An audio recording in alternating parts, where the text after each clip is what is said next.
Well, you say, I have a job I hate. It's like, well, yeah, but I'm not dying from it. It's like not as bad as it can be. So you factored in the risks already. They get invisible. You think, well, I can't jump out of this job because what about all the risk? It's like, yeah, no kidding. You got to get your resume in order. You got to send it out.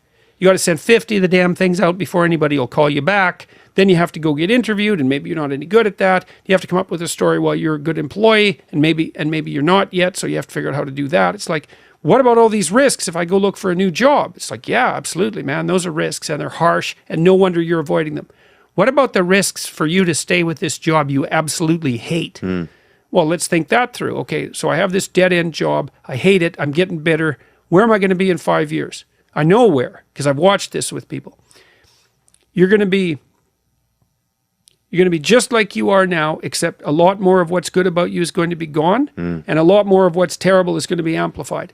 And you're going to be like, in 5 years, you're going to be 10 years older instead of 3 years older. Yeah. Right. And because it kills your spirit somehow. Oh, man. Yeah. So it's like, you think, oh my God, there's a terrible risk in pursuing this new job. It's like, yeah, there is a terrible risk.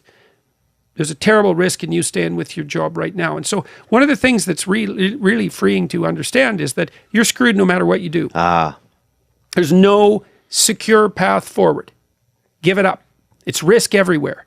You think, oh my God, that's terrible. It's like, yes, except for two things. You can pick your risk.